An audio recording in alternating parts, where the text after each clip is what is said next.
नमस्कार व्यूअर्स, मैं हूं अमीश देवगन और आप देख रहे हैं वीकेंड का सबसे भरोसेमंद कार्यक्रम ये देश है हमारा। समाजवादी पार्टी ने उत्तर प्रदेश में अगर बीजेपी को डेंट नहीं किया होता तो इस बार भी बीजेपी 275 थी, यानी आपका वोट जिहाद का खेल तो चला है। और हमारा तो सिद्धांत है कि गैर परों से उड़ सकते हो हद से हद दीवारों तक, आसमान में वही उड़ेंगे जिनके अपने पर होंगे। एक बच्चा होता है टॉपर, जिसको डिस्टिंक्शन मार्क्स मिलने थे, अगर डिस्टिंक्शन नहीं मिला तो उसके चेहरे पर मायूसी होती है और एक धड़ाधड़ फेल हो रहा है, और ग्रेस मार्क्स से पास हो गया तो उसकी खुशी का ठिकाना नहीं रहता है। हिंदुत्व का कार्ड लेकर के घूमते हैं, भगवाधारी संतों को घुमाते हैं, राम नाम के नाम पे आपने तो प्राण प्रतिष्ठा ही पहले कर ली। अब आपने बोले कई आतंकवादियों से, पाकिस्तान की सेना से, देश के दुश्मनों से लोहा लेने में इस देश के पिछड़े और दलित हमेशा आगे रहते हैं। सर पूरे देश आगे रहता है, कम से कम सेना के अंदर पिछड़े दलित बात करिए। नहीं, सेना में पिछड़ा दलित नहीं होता, सैनिक होता है। सवाल कर रहे हैं आप लोग अपनी सियासत के लिए सेना को बांटेंगे। और देख रहे हैं ये देश है हमारा, अमीश देवगन के साथ। नमस्कार व्यूअर्स, मैं हूं अमीश देवगन और आप देख रहे हैं वीकेंड का सबसे भरोसेमंद कार्यक्रम ये देश है हमारा। और आज का विषय है जनादेश का संदेश। इस मुद्दे पर बहस इसलिए जरूरी है व्यूअर्स क्योंकि 2024 का जनादेश आने के बाद दिल्ली से हरियाणा तक, बिहार से महाराष्ट्र तक और पंजाब से उत्तर प्रदेश तक हर तरफ हमारे प्यारे देश में जोरदार सियासी एक्शन देखने को मिल रहा है। देवेंद्र फडणवीस का कहना है कि उद्धव को ना मराठी मानुष का वोट मिला, ना उत्तर भारतीयों का, उद्धव को उनका वोट मिला जिनके लिए उन्होंने हिंदुओं को छोड़ा है। तो उधर मायावती कह रही है कि आगे से वो सोच समझकर मुस्लिम कैंडिडेट्स को मौका देगी। तो ये देश है हमारा में हम इसकी पड़ताल करेंगे कि गठबंधन के दल कहां जाएंगे, क्योंकि हरियाणा, दिल्ली और हरियाणा में कांग्रेस और आम आदमी पार्टी के बीच सियासी कट्टी बट्टी हो चुकी है। और साथ ही मोदी सरकार में मुस्लिम मंत्री क्यों नहीं है, इसको लेकर भी सियासी बवाल लगातार जारी है। आरएसएस के दो दिग्गजों ने जो बयान दिया है उस पे भी घमासान छिड़ा हुआ है, उसकी भी आज हम पड़ताल करेंगे। तो आज इन तमाम मुद्दों पर होगी देश की सबसे मजबूत बहस। ये देश है हमारा में स्वागत है आपका ये देश है हमारा के आज के एडिशन में। –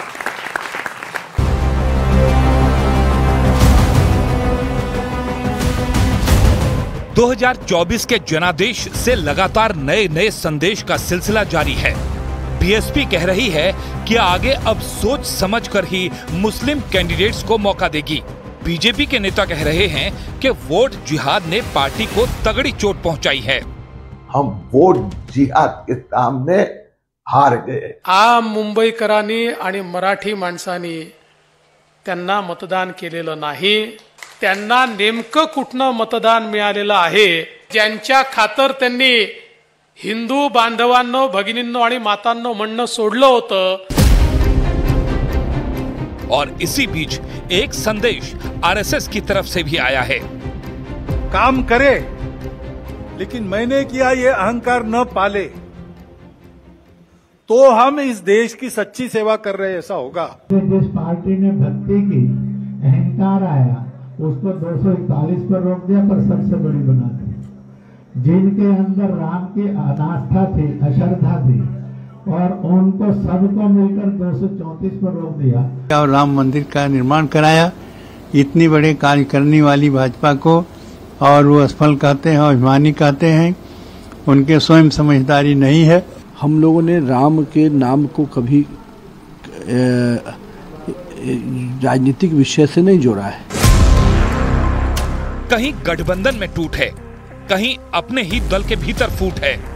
केजरीवाल की पार्टी कह रही है कि दिल्ली में हम कांग्रेस से दूर हैं, तो कांग्रेस कह रही है कि हरियाणा में हमें आपकी कोई जरूरत नहीं। आम आदमी के साथ गठबंधन राष्ट्रीय स्तर पे है, प्रदेश के स्तर पे नहीं। तो आज जनादेश के बाद लगातार सामने आ रहे नए संदेश पर जनता के बीच होगी सबसे बड़ी बहस।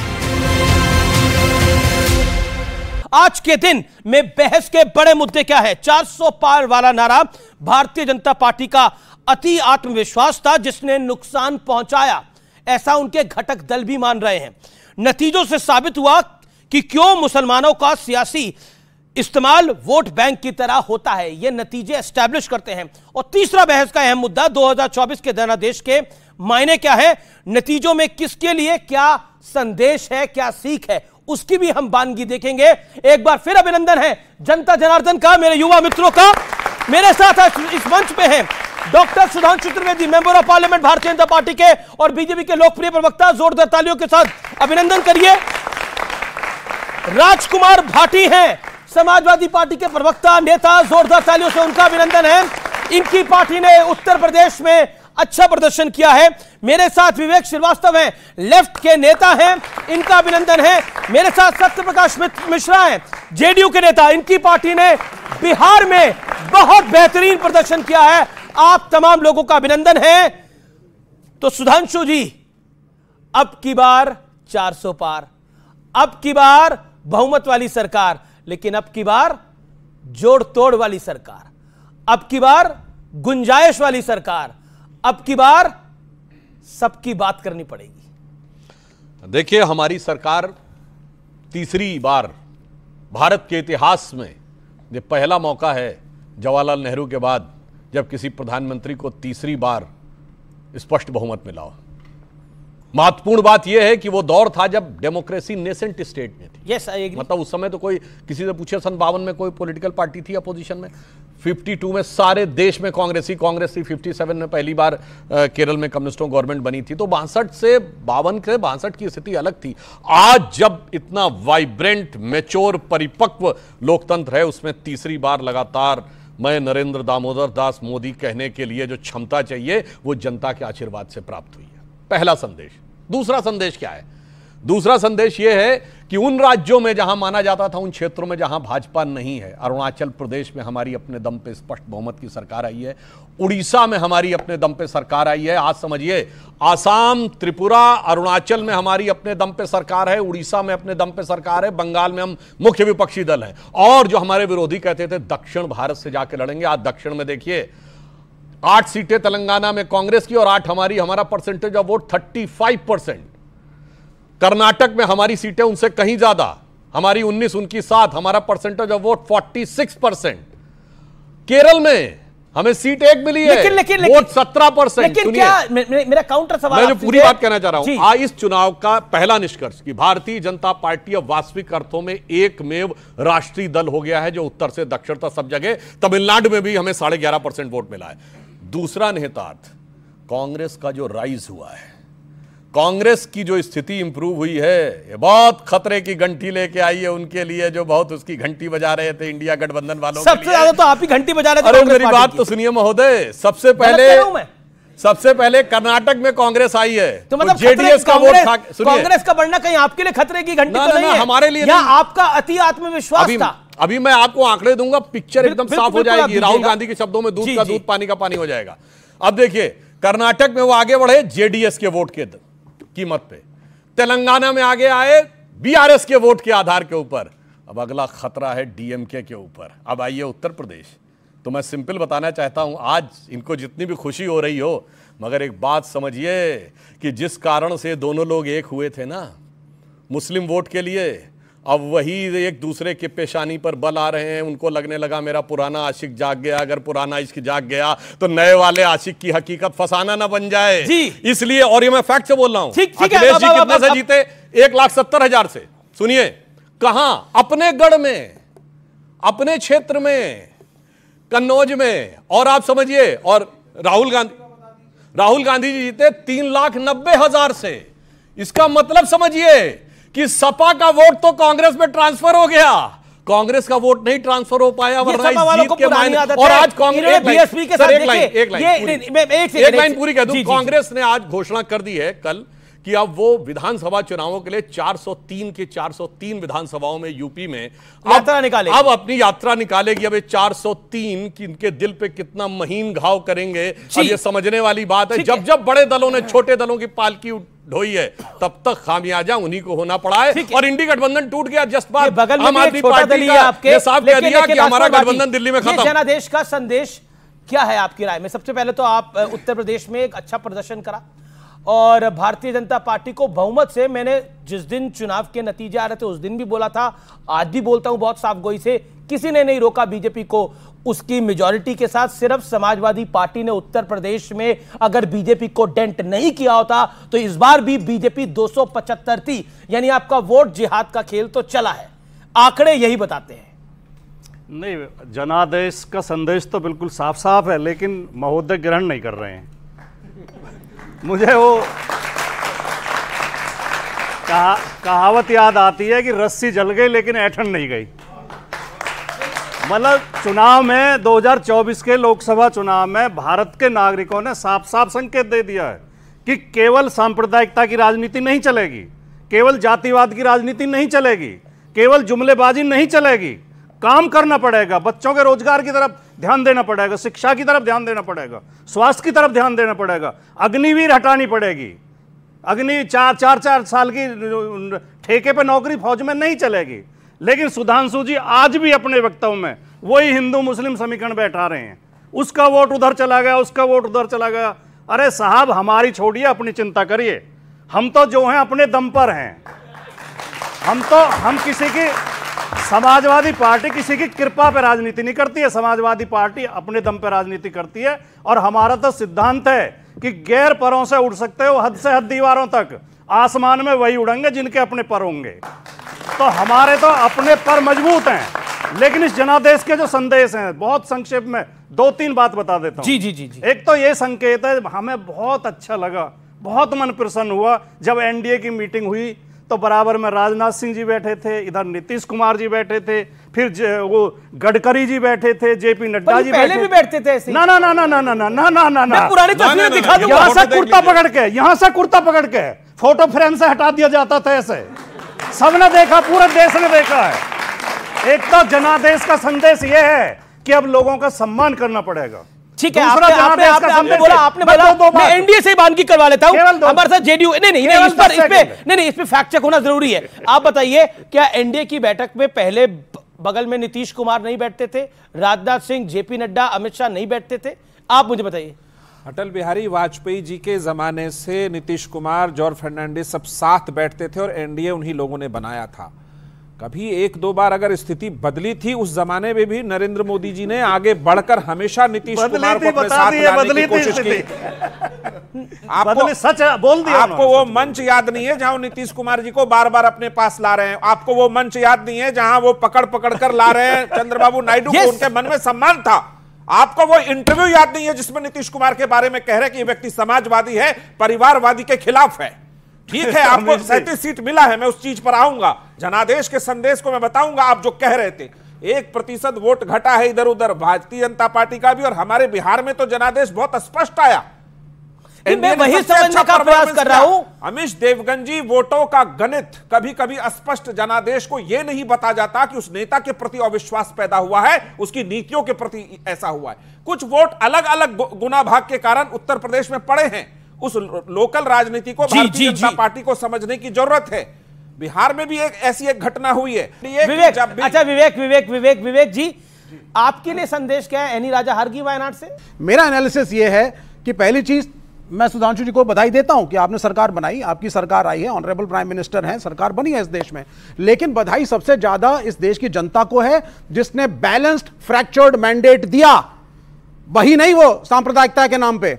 और जैसे मैंने पिछले डिबेट में कहा था, अयोध्या, चित्रकूट, नासिक और ऐसे में 4-5 और जगह आपको बता सकता हूं जो हमारे हिंदू समाज के धार्मिक तीर्थस्थल माने गए हैं, उन्होंने भारतीय जनता पार्टी को रिजेक्ट करके डेवलपमेंट को अपनाया, क्योंकि इनका मॉडल ऑफ डेवलपमेंट जो लेकर के वहां पे गए थे वो लोकल्स को सूट नहीं करा। दूसरी बात आपने बोला, आपने बड़ा इंपॉर्टेंट पॉइंट बोला। आपने बोला जो धार्मिक एजेंडा था वो सूट नहीं करा। मैं एक आंकड़ा, एक लोकसभा है धुले लोकसभा, और उसमें 6 विधानसभा है। धुले ग्रामीण, सिंदखेड़ा, मालेगांव आउटर, बलगान, धुले शहर और मालेगांव सेंट्रल, 5 विधानसभाओं में भारतीय जनता पार्टी लगभग अपनी सीट को जीत रही थी। लेकिन जैसे ही मालेगांव सेंट्रल आया, जो मुस्लिम बहुल इलाका है, कांग्रेस को वोट पड़े लगभग 2 लाख और बीजेपी को वोट पड़े 4,500। कांग्रेस अंत में चुनाव जीती 3831 वोटों से, मैं जानना चाह रहा हूं ये जो 5 विधानसभा के लोग वोट कर रहे थे ये किस आधार पर वोट कर रहे थे? ये विकास के आधार पर वोट नहीं कर रहे थे। और जो मुस्लिम बहुल मालेगांव सेंट्रल था वहां 2 लाख वोट जो पड़े हैं वो धर्म के आधार पर पड़े हैं या विकास के आधार पर पड़े हैं? बताइए। पूरी जगह भारतीय जनता पार्टी जीतती आ रही है लेकिन एक ही जगह हारी और इतनी बुरी तरह से हारी कि सारी ऊपर की 5 विधानसभाओं की लीड छिन्न भिन्न हो जाती है। ये धुले लोकसभा क्षेत्र का इलेक्शन कमीशन की वेबसाइट पे डेटा अवेलेबल है, कोई भी इसको चेक कर सकता है। और एक नहीं, मैं आपको ऐसी 5 कॉन्स्टिट्यूंसीज और बता सकता हूं जहां यही हाल हुआ है। मैं आपको दिल्ली में बाबरपुर का इलाका बता सकता हूं जहां बीजेपी को वोट कितने पड़े हैं और अलायंस को वोट कितने पड़े हैं। तो मुझे एक बात बताइए कि जो मुस्लिम बहुल इलाका है वहां धर्म के आधार पर वोटिंग हुई या विकास के आधार पर? और हिंदू बाहुल्य क्षेत्रों में हिंदुत्व का कार्ड लेकर के घूमते हैं, भगवाधारी संतों को घुमाते हैं, राम नाम के नाम पे आपने तो प्राण प्रतिष्ठा ही पहले कर ली, प्रीपोन शंकराचार्य को उठा करके नदी में फेंक दिया। नहीं बोले? अरे बिल्कुल सही बोलूंगा मैं, बिल्कुल बोलूंगा मैं कोट कर देता हूं। नदी में फेंक दिया वर्ड क्या है? नदी में फेंक दिया वर्ड, इसको विड्रॉ करिए। नदी में फेंक दिया वर्ड, विड्रॉ करिए। नदी में विड्रॉ करिए, बता रहे विड्रॉ करिए। नदी में फेंक दिया word, I will not withdraw and I will clarify it. कब फेंका नदी में? सुन लीजिए, शंकराचार्य को मैं आपको बताता हूं, जयेंद्र सरस्वती को जेल में डालने का काम किया था, उन्हें जेल में फेंका था आप लोगों ने। यह सिंबोलिज्म में मैंने बोला था, नदी में फेंका, फिजिकली नहीं होता। जब पुरी के शंकराचार्य कहते हैं कि मैं क्या करूंगा अयोध्या में जाकर के, जब नरेंद्र मोदी प्राण प्रतिष्ठा करेंगे तो शंकराचार्य क्या ताली बजाएगा? ये नदी में फेंकना होता है। जब उन्होंने कहा अब आपने अपनी बात को रखा, अब आपने अपनी बात सुधांशु त्रिवेदी, तो ये नदी में फेंकना होता है। इत्मीनान से ज्यादा ओके आपने बोला कि ये नदी में फेंकना है, ये नदी में फेंकना है। और यहां तक जी और ये मंदिर रामदासियों का है, ठीक इसका शंकराचार्य से क्या लेना देना? ओके नदी में फेंकना मैं जवाब ओके सुधांशु त्रिवेदी। आज तक किसी मंदिर की प्राण प्रतिष्ठा में शंकराचार्य आते हैं क्या? शंकराचार्य का स्टेटस सबसे ऊंचा माना गया है। वो मंदिर की प्राण प्रतिष्ठा में चुनौती से कहता हूं, कोई एक मंदिर बताइए जिसकी प्राण प्रतिष्ठा में आज तक शंकराचार्य गए हो। और लेफ्ट के लोग जो कहते हैं धर्म एक अफीम है, वो लोग आके आज धार्मिक प्रवचन देना शुरू करते हैं। यह है बदले वक्त का निजाम। और मैं बताना चाहता हूं, जो इन्होंने कहा रस्सी जल गई बल नहीं गया, ये 232 सीटें जो इंडी गठबंधन की काउंट की जा रही है, 75 तो एक दूसरे से लड़के आए हैं। 20 केरल की, 42 बंगाल की और 13 पंजाब की, 75 पे एक दूसरे से लड़के 60 सीटें जीत के आए हैं। छोड़िए हमारे बारे में कह रहे तब ऐसा होता था, इनका तो अब ऐसा हो रहा है। एक दूसरे के खिलाफ लड़के आए और जान दे रहे हैं। और सुनिए, इंडी पूरी बात कर लूं सर, पूरी बात कर लूं। इंडी गठबंधन में रहते हुए मध्य प्रदेश के चुनाव में अखिलेश जी का वो वीडियो याद करिए, उन्होंने कहा कांग्रेस बहुत चालू पार्टी है और कांग्रेस वालों ने कहा बहुत चिरकुट पार्टी है। ये तो हमारे गठबंधन से अलग नहीं, रहते हुए एक दूसरे को बोला था। एक लाइन पूरी बात। मगर एक मजेदार बात, यहां बच्चे बैठे तो मुझे याद आता है। देखिए 99 सीटें प्राप्त करके इनके चेहरे की चमक देखिए, आवाज की खनक देखिए, लहजे में धमक देखिए। और 240 पाके हमारे चेहरे पे वो खुशी नहीं है। जानते क्यों? एक बच्चा होता है टॉपर, जिसको डिस्टिंक्शन मार्क्स मिलने थे। अगर डिस्टिंक्शन नहीं मिला तो उसके चेहरे पे मायूसी होती है और एक धड़ाधड़ फेल हो रहा है, और ग्रेस मार्क्स से पास हो गया तो उसकी खुशी का ठिकाना नहीं रहता है। इस चुनाव का वो संदेश है। और इसलिए एक लाइन सर, एक लाइन कह दूं, एक लाइन आज एक सवाल मैं आपसे पूछना चाहता हूं। आप अयोध्या हार गए, एक नैरेटिव चलाया जा रहा है कि पीडीए के आगे हिंदुत्व की हार हो गई है। अयोध्या हारे हैं आप लोग, भारतीय जनता पार्टी अयोध्या हारी है। निश्चित रूप से अयोध्या की पराजय हर व्यक्ति के, हर भारतीय और हर हिंदू के दिल में शूल की तरह चुभने वाली है। परंतु उससे भी बहुत सारी चीजें सीखने को मिलती हैं। जिस आधार पर कहा जा रहा, मैं विनम्रता से पूछना चाहता हूं, जिन लोगों ने कहा इरेडिकेशन ऑफ सनातन धर्म, हिंदू धर्म का समूल नाश, वो भी जीत गए। आप कल्पना कर सकते हैं मक्का में कोई जाके कहे कि इस्लाम का नाश होना चाहिए और वो पार्टी चुनाव जीत जाए, वेटिकन में कोई कहे क्रिश्चियनिटी का नाश होना चाहिए, वो चुनाव जीत जाए। तो हमारे लिए भी बहुत सारे टेक अवे हैं, क्या जो सोचने का पहले 2 टेक अवे बता रहा हूं, फिर राजकुमार बता रहा हूं।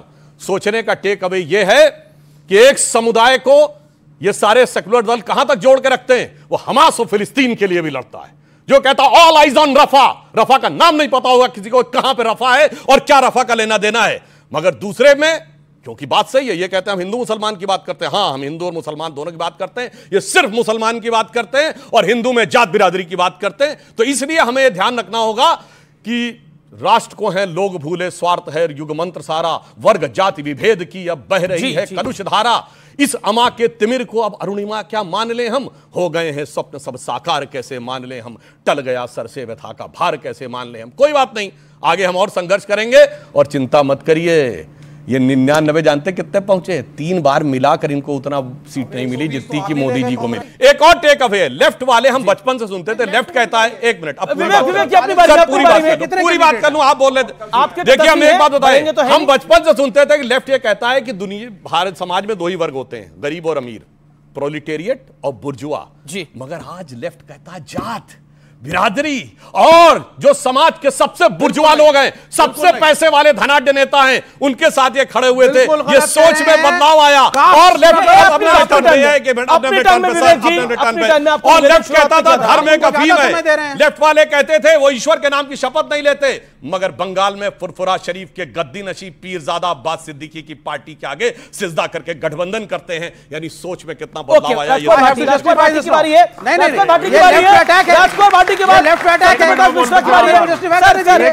सर सीटों के अनुपात में तो बात कर ले कम से कम। राजकुमार भाटी जी, एक देखिए, ये बात तो सच है कि पीडीए का फॉर्मूला आपका चल गया और पीडीए में जो आपने खेल करा उसके सामने हिंदुत्व हार गया। सुधांशु त्रिवेदी जी ने बहुत ही आपत्तिजनक वाक्य बोला है। कैसे? बहुत ही अत्यंत आपत्तिजनक, मैं उसकी घोर निंदा करता हूं जी। इन्होंने कहा कि अयोध्या में बीजेपी की हार हिंदू धर्म के लिए शर्मनाक है। तो मतलब हिंदू धर्म का महत्व इस बात से आंका जाएगा कि बीजेपी जीतती है या हारती है। हिंदू धर्म इतना छोटा हो गया। मैंने हिंदू धर्म को जिन्होंने कहा आपने पहुंचा दिया। एजुकेशन और सनातन धर्म जीते। हिंदू धर्म हमारे मैं एक शब्द नहीं बोला, कोई बात। हिंदू धर्म हमारे आचार व्यवहार से, हिंदू धर्म हमारे आचार व्यवहार से, हमारे चरित्र से, हमारे कर्म से, हमारी भक्ति से नहीं आंका जाएगा, बीजेपी की वोटों से आंका जाएगा। ये बहुत ही घटिया बात है और ये इनकी हार का कारण है। ये इस अहंकार में जो जीते हैं। क्या अवधेश प्रसाद पासी हिंदू नहीं है जो चुनाव जीते हैं? क्या समाजवादी पार्टी के अध्यक्ष अखिलेश यादव हिंदू नहीं है? क्या आप हिंदू धर्म की नई परिभाषा करना चाहते हैं? क्या हम सारे हिंदू शास्त्रों को फेंक दें और बीजेपी का घोषणा पत्र पढ़े जो बीजेपी कहेगी वो हिंदुत्व है? पहली बात। दूसरी बात, ये जो कह रहे हैं ये केवल अयोध्या नहीं आ रहे हैं, ये केवल अयोध्या नहीं आ रहे हैं, इन्हें समीक्षा करनी चाहिए। ये अयोध्या के साथ चित्रकूट भी आ रहे हैं जहां रामचंद्र जी ने वनवास के समय पे समय व्यतीत किया था। ये सीतापुर भी आ रहे हैं जो माता सीता से संबंध है जिसका। ये बस्ती भी आ रहे हैं जहां राम के गुरु वशिष्ठ जी की भूमि है जो। ये सुल्तानपुर भी आ रहे हैं जहां राम से जुड़ा हुआ पवित्र स्थान है। ये प्रयागराज भी आ रहे हैं जहां वनवास के दौरान भगवान श्री राम का पड़ाव था। ये जो है रामटेक भी आ रहे हैं जहां राम की विश्राम स्थली रही। ये जो है नासिक भी आ रहे हैं जहां लक्ष्मण ने सूर्पनखा की नाक काटी थी, वो नासिक भी आ रहे हैं। जीती समाजवादी पार्टी है और इंडिया अलायंस के कुछ दल जीते हैं, लेकिन ये विशेष सेक्युलरिज्म तो भारत में ही हो सकता है जहां पर आपकी पार्टी के नेता थे स्वामी प्रसाद मौर्य जिन्होंने श्री रामचरितमानस की प्रतियां जलाई थी। श्री रामचरितमानस की जिस पार्टी के नेता ने प्रतियां जलाई हो वो अयोध्या में पार्टी जीती। ये भारत का सेकुलरिज्म है, विराट सेकुलरिज्म है और इस सेकुलरिज्म को सलाम है। इस सेकुलरिज्म, सर अब मुझे अपनी बात को कंप्लीट कर लीजिए 30 सेकंड। इस भारत के सेकुलरिज्म को सलाम है कि जिस इंडिया अलायंस ने बोला सनातन धर्म को इरेडिकेट करेंगे वो पार्टी नासिक में भी जीती। आपने बोला ना वो गठबंधन नासिक में भी जीता। ये भारत का ग्रेट सेकुलरिज्म है जी। सेलिब्रेट सेकुलरिज्म, प्लीज सेकुलरिज्म को इतना सेलिब्रेट करिए कि घर घर में सेकुलरिज्म फैल जाए। मेरा निवेदन है सब लोगों से, आप लोग भी सेकुलरिज्म सब सेलिब्रेट करिए। कौन इंकार करता है भाई? ऑल आइज ऑन राफा पे जाकर तुरंत जाके सब लोग मेरा मैच देख रहे हैं, ऑल आइज ऑन राफा पे इंस्टाग्राम स्टोरी लगा लीजिएगा, ट्विटर पे लिख दीजिएगा, फेसबुक पे लिख दीजिएगा माता वैष्णो देवी में 40 भक्तों की बस को भीड़ में 9 लोगों की इस्लामिक आतंकवाद के तहत हत्या कर दी गई। उसके बारे में कोई चिंता करने की किसी को आवश्यकता नहीं है। राफा की चिंता करिए, घर में जो हो रहा है देखा जाएगा बाद में, क्या फर्क पड़ता है? हमारे घर में अगर आग लग जाए तो हमें अपने घर की चिंता करने की कोई आवश्यकता नहीं है। हमें इराक की चिंता करनी है, हमें ईरान की चिंता करनी है। हमारा यही सेकुलरिज्म है और यह सेकुलरिज्म बहुत अच्छा है और इसी सेकुलरिज्म को इसी तरह सेलिब्रेट करिए। सुधांशु त्रिवेदी। अमीश जी एक वाक्य केवल बोल रहा हूं। नहीं, अब आपने बोले कई वाक्य। आतंकवादियों से, पाकिस्तान की सेना से, देश के दुश्मनों से लोहा लेने में इस देश के पिछड़े और दलित हमेशा आगे रहते हैं। सर पूरे देश आगे रहता है, कम से कम सेना के अंदर पिछड़े दलित मत करिए। नहीं, आई ऑब्जेक्ट। सेना में पिछड़ा दलित नहीं होता, सेना सैनिक सैनिक होता है। कमाल कर रहे हैं आप लोग, अपनी सियासत के लिए सेना को बांटेंगे। सेना में पिछड़ा दलित कर रहे हैं आप, कभी नहीं सेना में आका गया। अच्छा, ये राजनीति में कर सकते हैं, राजनीति में करिए, आप भी करते हैं, वो भी करें। को गाली दे सकते हैं, ये पीडीए अवधेश प्रसाद की मरने की कामना कर सकते हैं। अच्छा, ये क्योंकि अवधेश प्रसाद दलित समुदाय से आते हैं, अच्छा, ये उनकी जीत पे नाराज हो सकते हैं, ये गाली बक सकते हैं। ये कौन सा हिंदुत्व है? बार ढंग से उन्होंने गिनाया कि अयोध्या हारे, चित्रकूट हारे, नासिक हारे, प्रयागराज हारे। किसके हार पर बोल रहे थे? भारतीय जनता पार्टी की। और सुधांशु जी ने एक टिप्पणी की, उसका भावार्थ अलग है कि वेटिकन में यदि हार जाए कोई क्रिश्चियन तो उसको दुख होगा। यह नहीं कहा जा रहा है वहां ये किसको हरा रहे हैं, किसकी जीत की वकालत कर रहे हैं। आप सारे राम सीता को गिना करके यह बताना चाह रहे हैं कि पूरा का पूरा ये राम और सीता और उनके मानने वालों की हार है, यह बता रहे हैं ना, यही तो बता रहे थे आप। इस राजनीति के खिलाफ है। समाजवाद की किस धारा में यह लिखा है कि राम को नकार दो? क्या लोहिया ने कहा था? ये तो पहले भी कहते थे। नहीं, क्या लोहिया ने कहा था? काशीराम हवा में उड़ गए, जय श्री राम। आना चाहता हूं, अवधेश पासी जीते हैं, बहुत बहुत हार्दिक शुभकामना उनको, अयोध्या की जीत उनको मुबारक हो, उसकी वहां सेवा करें। हम बिल्कुल ये नहीं कहना चाहते कि वो हिंदुत्व की हार है या किसी परिभाषा की हार है, लेकिन आप तो उसी बिंदु में समेट रहे हैं भाटी जी कि राम यहां प्रयागराज में थे, राम यहां नासिक में थे, राम यहां चित्रकूट में थे। मतलब आप तो बता गए ना कि राम के कारण हार हो गई। ये तरीका ठीक नहीं था समाजवादी पार्टी का कहने का। 37 सीटें आई आपकी, आपको उसकी बहुत बधाई। बीजेपी ने आपको सार्वजनिक मंच में बधाई दी, मेरे कार्यक्रम में भी बधाई दी। लेकिन नरेंद्र मोदी तीसरी बार देश के प्रधानमंत्री बने, ये ऐतिहासिक है। पंडित नेहरू के बाद कोई दूसरा प्रधानमंत्री है जो तीसरी टर्म पे प्रधानमंत्री आ रहा है। और 240 सीटें बीजेपी की अपने बूते हैं और 292 एनडीए के बूते हैं। तो राहुल जी, प्रियंका जी, अखिलेश जी बधाई क्यों नहीं दे रहे? इतनी नाराजगी? क्योंकि इसी जनता ने तो वोट डाले हैं। जिस जनता ने आपको अयोध्या जितवाई, उसी जनता ने तो नरेंद्र मोदी को बनारस भी जितवा दिया। अभी सत्यप्रकाश जी ने थोड़ी देर पहले माननीय अटल बिहारी वाजपेयी जी का नाम लिया था। वाजपेयी जी 2 टर्म देश के प्रधानमंत्री रहे। उनके कार्यकाल में कभी राजनीतिक कटता इस कदर नहीं हुई। आप लोकसभा की कार्रवाइयां अगर देखेंगे तो इतने आपस में मेल जोल के साथ, प्यार मोहब्बत के साथ व्यंग करते थे, हंसते थे। अटल बिहारी वाजपेयी जी विपक्ष के लोगों से मिलते थे।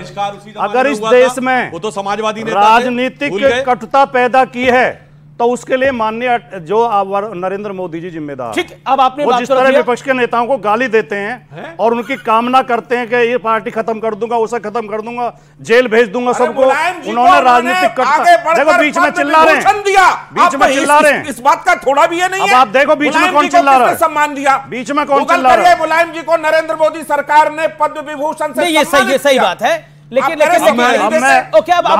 उस बात का जवाब और दे दो। इन्होंने कहा कि आप ये सिद्ध करना चाहते हो कि ये हिंदू विरोधी जीत गए। नहीं नहीं नहीं नहीं, हम ये सिद्ध करना चाहते हैं कि राम के नकली भक्त हैं, राम इनसे कुपित हैं और राम उस दिन से कुपित हैं जिस दिन इन्होंने ये कहा कि राम को हम लाए हैं। राम ने कहा अच्छा मैं तुम्हें लाया हूं या तुम मुझे लाए हो।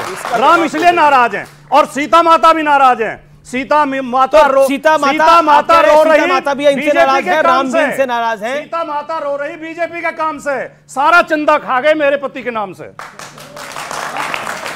अब इनको जवाब दे दूं जी।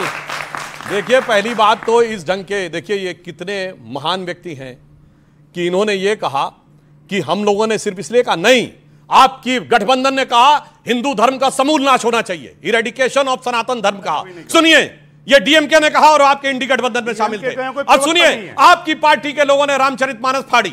सुनिए, सतीश जारकिहोली कर्नाटक का पीडब्ल्यूडी मिनिस्टर जो कार्यकारी अध्यक्ष था, उसने कहा हिंदू शब्द गंदा है। राहुल गांधी ने कहा हिंदू धर्म में जो शक्ति है मुझे उससे लड़ना है। सुनिए, राहुल गांधी की यात्रा में तमिलनाडु में जाकर उन्होंने उस जॉर्ज पुनिया का साथ दिया जिसने कहा कि इस देश की धरती इतनी पवित्र है कि मैं टच ना हो जाऊं इसलिए मैं जूता पहनता हूं, शर्म आनी चाहिए। इसके बाद हमने जाके कहा ऐसा नहीं कि केवल एक आपने कहा हिंदू धर्म की बात। और सोचिए कितने बड़े भक्त हैं कि पढ़ना पड़ रहा है कि अयोध्या में यह था, प्रयाग में यह था, चित्रकूट में यह था, नासिक में यह था। यह दर्शाते हैं जो आके हमें ज्ञान दे रहे हैं। और सुनिए, दूसरी बात इन्होंने कहा पीडीए की बात, तो मैं कहता हूं अवधेश पासी जी ने जीता है और अयोध्या की जीत इनके लिए बहुत बड़ी जीत है और हमारे लिए निश्चित रूप से बहुत खटकने वाली जीत है। तो बताइए, अवधेश पासी बनेंगे लोकसभा में नेता, संसदीय दल नहीं बनेंगे। संसदीय दल परिवार का रहेगा। अखिलेश यादव, सुनिए, अखिलेश यादव वहां से छोड़ के आए हैं क्योंकि जब छोटी वाली नेता विपक्ष की पद थी विधानसभा में, अब बड़ी वाली मिल गई तो परिवार के पास ही बड़ा वाला रहना चाहिए। मैं दावे से कहता हूं किसी दलित को नहीं देंगे और सिर्फ अपने को देंगे। और दूसरी बात मैं कहना चाह रहा हूं, इन्होंने कहा ये चुनाव, तो इस बार का चुनाव वाकई बहुत अलग प्रकार का था। आपने कभी ऐसा चुनाव नहीं सुना होगा। कोई चुनाव बता दीजिएगा जिसमें विदेश में बैठे हुए किसी धन कुबेर ने कहा हो, जॉर्ज सोरेस ने, कि मैंने $1 बिलियन रखा है मोदी की सरकार हटाने के लिए। मैं चुनौती से कहता हूं, इससे पहले आपने कोई चुनाव नहीं सुना होगा कि कांग्रेस का कोई नेता विदेश के अखबार में आर्टिकल लिखे। डेली स्टार बांग्लादेश का अखबार शशि थरूर आर्टिकल लिखते, मोदी हैज टू गो। कोई ऐसा उदाहरण बताइएगा, कोई ऐसा उदाहरण बताइएगा जब पाकिस्तान के मंत्री स्तर के व्यक्ति ने एक नहीं, दो, 3 बयान दिए हों। और उसका बयान फवाद चौधरी का क्या था? बीजेपी हारनी चाहिए, मोदी हटना चाहिए, उसके बाद जो मर्जी हो कर लेंगे। इन टोटो वही। इससे पहले कभी बताइएगा, विदेश में छपी खबर की बात नहीं कर रहा हूं, रूस के विदेश मंत्रालय ने ऑफिशियल बयान दिया कि भारत के चुनाव को विदेशी शक्तियों के द्वारा प्रभावित करने का प्रयास किया जा रहा है। और ऐसी जुगलबंदी तो अंदर और बाहर से नजर ही नहीं आई कि जो बात ये कह रहे थे वही बात बाहर कही जा रही थी। इसलिए इस चुनाव को बहुत सहजता से लेना इतना आसान नहीं है। और इसमें कोई दो राय नहीं है। इसीलिए ये जो तीसरी टर्म का मोदी का चुनाव था, यह भूतपूर्व चुनाव था जिसके अंदर बड़ी सारी फैक्टर्स थे। लेकिन मल्लिकार्जुन खड़गे, लेकिन एक सेकेंड, मल्लिकार्जुन खड़गे ने एक बहुत बड़ी स्टेटमेंट दी। वो बड़ी स्टेटमेंट यह है कि भारतीय जनता पार्टी के पास मैंडेट नहीं है, एनडीए के पास मैंडेट नहीं है। उनका डायरेक्टली इनडायरेक्टली यह कहना है कि यह सरकार चलेगी नहीं। क्या कहा है मल्लिकार्जुन खड़गे ने, सुन लेते हैं। एनडीए गवर्नमेंट गलती से बनी हुई है। मोदी जी को एक तो मैंडेट नहीं है और माइनॉरिटी गवर्नमेंट है। ये गवर्नमेंट कभी भी गिर सकती है। अब देखेंगे, हम ये नहीं बोलेंगे कि अच्छा, हम तो ये कहेंगे अच्छा चलने दो, देश के लिए अच्छा होने दो। अल्पमत में सरकार है, बीजेपी का नंबर 240 है, एनडीए का नंबर 292 है। नरेंद्र मोदी को एनडीए ने नेता चुना है। यह बहुत कम देखने को मिलता है कि सरकार की शपथ के 4 दिन बाद ही इस तरह के बयान लगातार आ रहे हो। सुधांशु त्रिवेदी, आपका इस पर रिएक्शन क्या है? मैं एक पूरा करना चाहता हूं, जो इन्होंने कहा कि मोदी जी विपक्ष के नेताओं के साथ करते, तो मैं याद दिलाना चाहता हूं, प्रणब मुखर्जी को भारत रत्न किसने दिया? मोदी जी की सरकार में। पीवी नरसिम्हा राव को भारत रत्न किसने मिला? मोदी जी की सरकार में। एससी जमीर और तरुण गोगोई को पद्म अवार्ड किसके मिला? मोदी जी की सरकार में।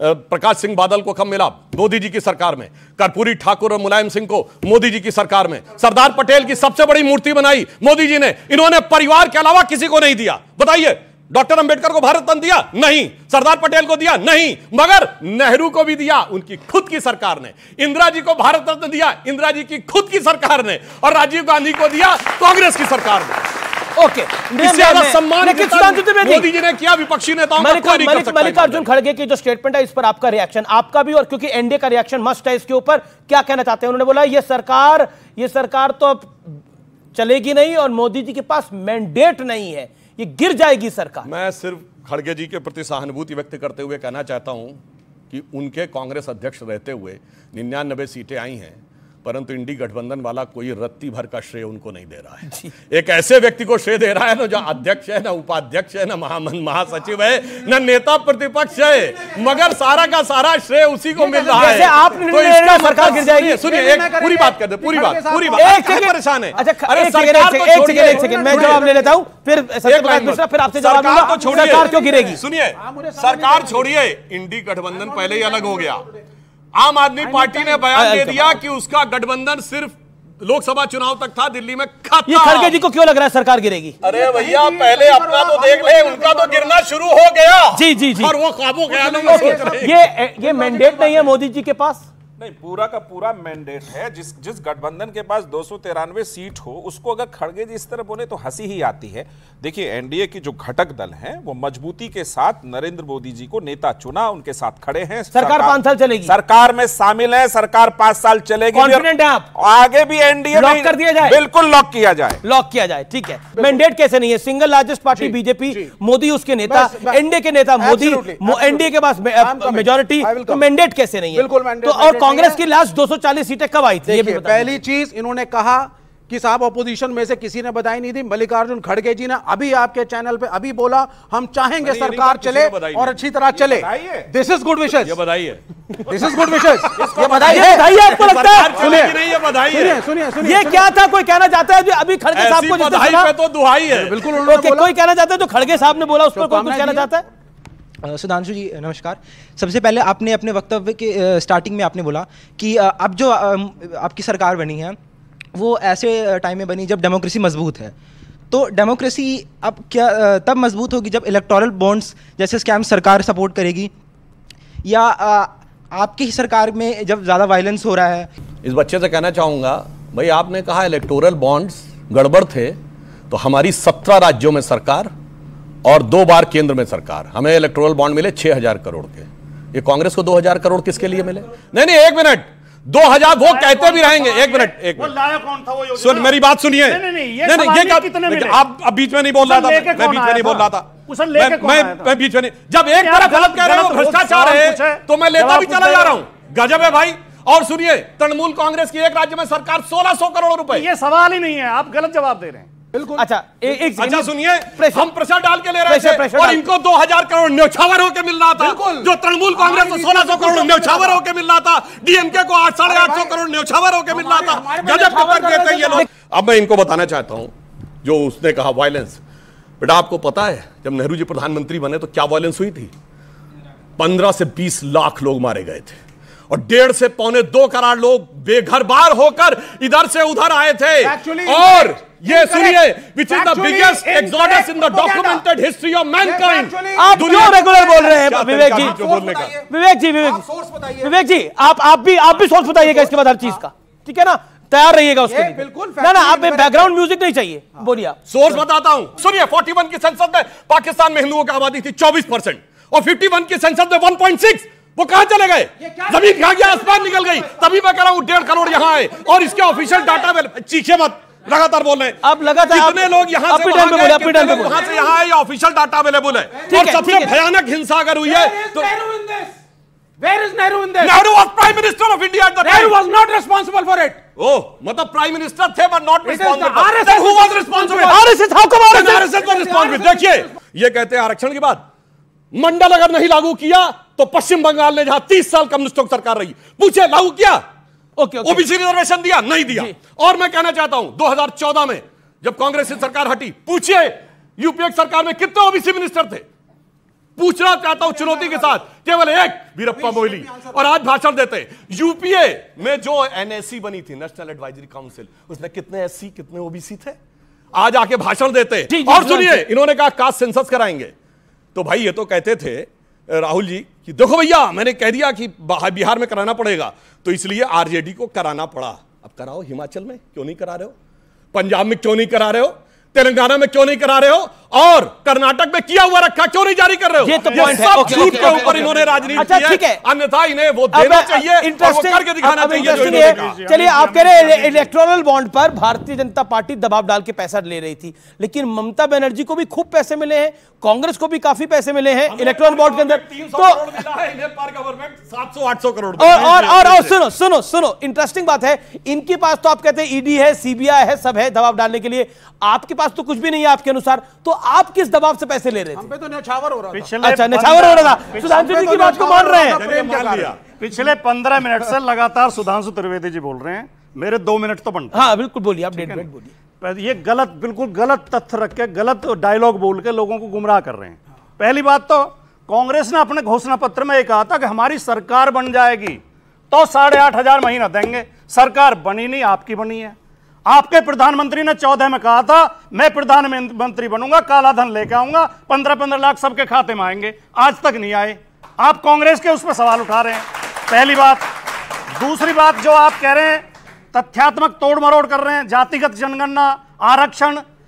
सत्यप्रकाश मिश्रा जी ने ऑब्जेक्शन किया जब इन्होंने आरक्षण पर सवाल उठाया।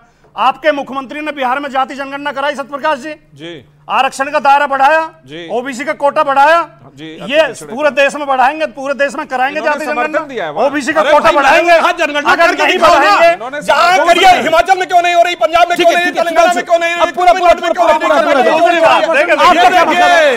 ये है कहां बोलेंगे। देखिए और सुनिए, सरकार में आप दूसरी बात, खाली एक ये मतभेद नहीं है जाति जनगणना और ओबीसी कोटा। नीतीश कुमार जी जो बिहार के मुख्यमंत्री हैं वो सीए के विरोधी हैं, अग्निवीर योजना के विरोधी हैं, यूसीसी के विरोधी हैं, तीनों योजनाओं को वापस लेने की बात चुनाव में करते रहे हैं। जी। और जो चंद्रबाबू जो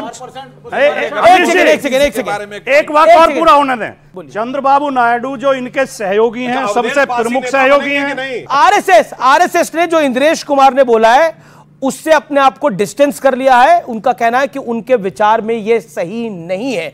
मैं आपसे सुधांशु जी अब एक बड़ा सवाल पूछता हूं। जो आरएसएस के नेता इंद्रेश कुमार ने बोला और उन्होंने एक बड़ी बात बोली, हालांकि आरएसएस ने उसने अपने आप को डिस्टेंस कर लिया है।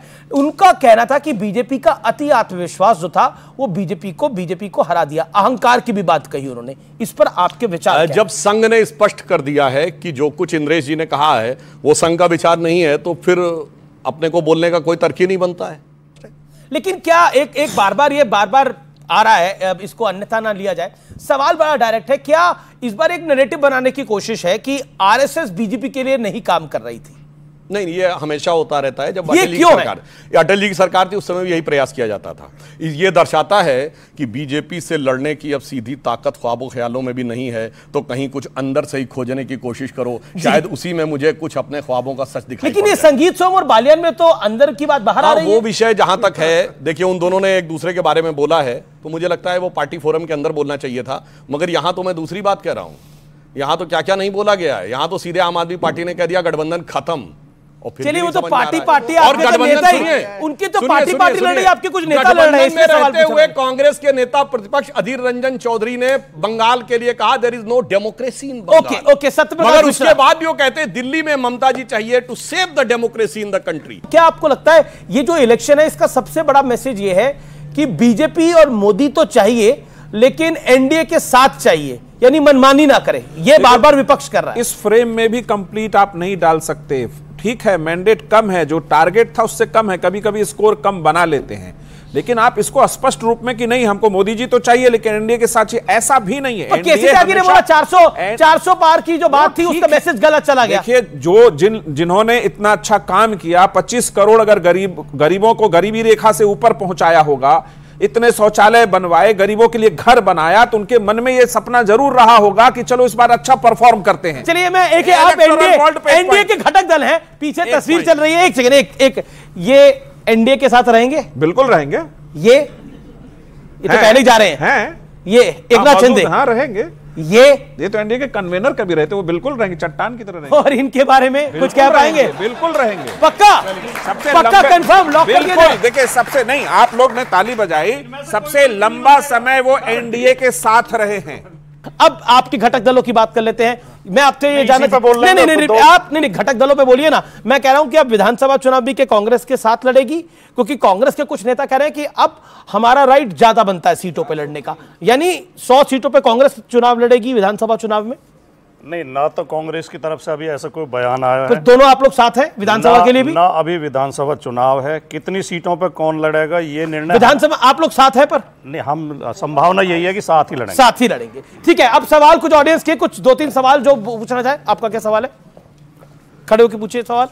सर, सुधांशु द्विवेदी जी से मेरा सवाल है कि नीतीश कुमार जी का और चंद्रबाबू नायडू जी का इतिहास काफ़ी अच्छा नहीं रहा है। वो पलट जाते हैं, सरकार गिर जाती थी, पिछली बार भी एक वोट से सरकार गिर गई थी अटल जी की।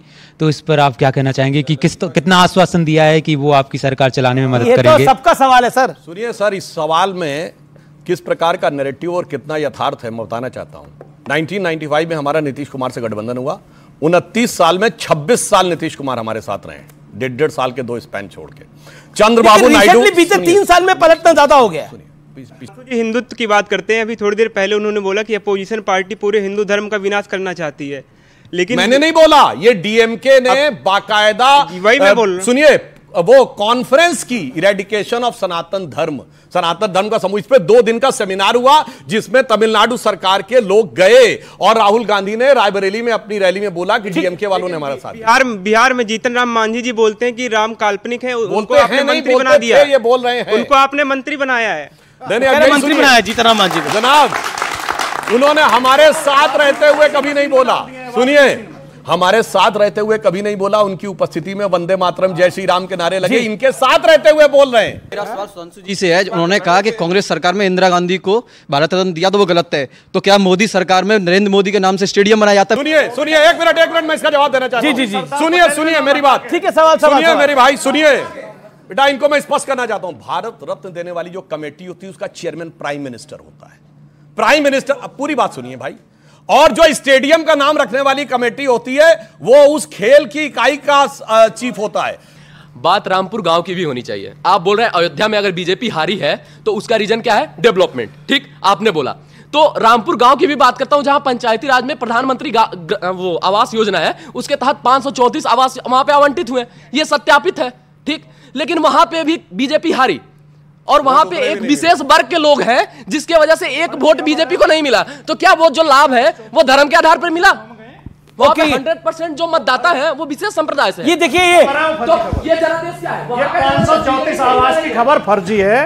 क्या 534 आवास की खबर फर्जी है? हाँ, इतना जरूर है, नरेंद्र मोदी जी ने जो गांव गोद लिया था उसमें वो हारे हैं, क्या इतना जरूर है? वो गांव खोदा नहीं था तो क्या यहाँ का गांव जीतने के लिए समाजवादी पार्टी ने खोदा था? नहीं, ये जो 534 ठीक है, अब सवाल हुआ, सवाल हो गया, सवाल था उसका जवाब नहीं मिला। 1,70,000 से अखिलेश जी जीते और 3,90,000 जो जीता उनको शुभकामनाएं, ज्यादा है, जो जीता उसको शुभकामनाएं, जो हारा वो अगली बार दोबारा प्रयास करेगा। ये तो हमारा भारत का, देश का जो लोकतंत्र है वो तो महान है। सबसे ज्यादा नमन है देश की जनता जनार्दन को जो मत डालने के लिए निकली, अगली बार और तेजी के साथ निकलिएगा, सबसे बड़ी बात है। और शुक्र है भगवान का, शुक्र है खुदा का कि ईवीएम की लाज बच गई। अगर कहीं बीजेपी को आ जाती 300 से ज्यादा सीटें तो यही मंच होता, यही कार्यक्रम होता, और यही भाटी जी होते, और यही हमारे विवेक श्रीवास्तव होते जो ईवीएम की अर्थी निकाल देते। तो आप तमाम लोगों का बहुत बहुत शुक्रिया इस मंच पे आने के लिए, अपनी बात को रखने के लिए। मेरे युवा मित्रों का बहुत बहुत शुक्रिया अच्छे सवाल पूछने के लिए। फिलहाल इतना ही, नमस्कार, जय हिंद, वंदे मातरम।